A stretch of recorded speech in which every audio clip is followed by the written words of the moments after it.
Industry అండి, అందరూ దాని మీదే బతుకుతున్నారు. అందరూ దాని మీద, మేము దాని మీదే మీరు దాని మీద బతుకుతున్నప్పుడు ఎక్కిన చెట్టుని కోస్తే ఎలా ఉంటుంది?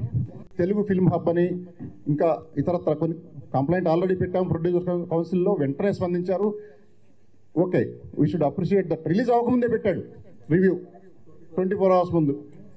ఇప్పుడు వర్జిన్ బాయ్స్ మూవీ అనేవాడు అపోల్ సక్కాయి వాడు రెడీ చేసుకుని వాడు కూడా ముందే, అంటే మన సినిమాతో వాడు ఫేమస్ అవ్వాలంటున్నాను. వేరే మూవీలు పెట్టలేదు అసలు, అవి చూసి పెట్టొచ్చు కదా, వేరే మూవీలు చూడొచ్చు కదా, వాటి గురించి ఎందుకు పెట్టలేదు అంటే చెప్తున్నాను.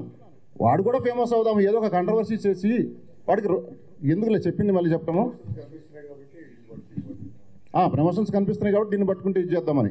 అంటే అతను మాట్లాడింది కూడా యూట్యూబ్లో చాలా గలీజ్గా మాట్లాడాడు దానికి.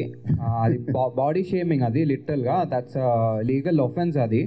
సో డెఫినెట్గా అతని పైన అయితే యాక్షన్ తీసుకుంటాం మేము ఖచ్చితంగా. అండ్ మా హీరోయిన్స్ గురించి మా యాక్టర్స్ గురించి మాట్లాడే ముందర ఫస్ట్ అతన్ని అద్దంలో చూసుకోమనండి. So that's really wrong. అది అమ్మాయిల గురించి బాడీ షేమింగ్ చేస్తే ఇంకంతే, బయటకు రారు, ఇంకా తీహారే. అది తెలియదేమో. అదే కాదు, బార్డర్స్ క్రాస్ చేసి మాట్లాడినా రివ్యూస్ పెట్టినా ఉన్నాయి సెక్షన్స్, మన వాళ్ళు చూసి చూన్నట్టు వదిలేస్తున్నారు. అది ఒక్కసారి నాలాంటి వాడు ఎవడో తగులుతాడు తెక్కలోడు. అయిపోయి నేను వచ్చే ముందే మాట్లాడొచ్చా కొంతమంది సెంట్రల్ మినిస్టర్లతో ఆఫీసర్లతో ఏం చేయాలి ఏంటని విచారించి. కొద్దిగా అలర్ట్గా ఉండండి, ఎట్లా పడితే అట్లా రాయొద్దు. డబ్బులు కావాలంటే రకరకాల విధానాలు ఉంటాయి.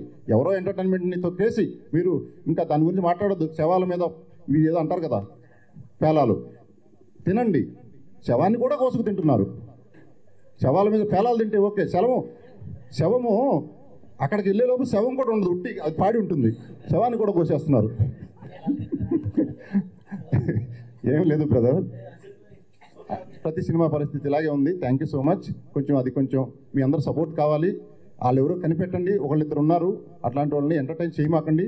అసలు జనం కూడా అటువంటి వాళ్ళని చూసి సినిమాలకి మనం కూడా ఎడ్యుకేట్ కావాలి. జనం కూడా ఎటువంటి వాళ్ళని చూసి వెళ్ళాలి, ఎటువంటి వాళ్ళని చూసి అసలు వెళ్ళండి. మీరు రివ్యూలు చూడాల్సిన పనేముంది? మీకు తెలివి ఉంటుంది కదా, ఉచితానుచిత వివేక జ్ఞానం ఉంటుంది కదా.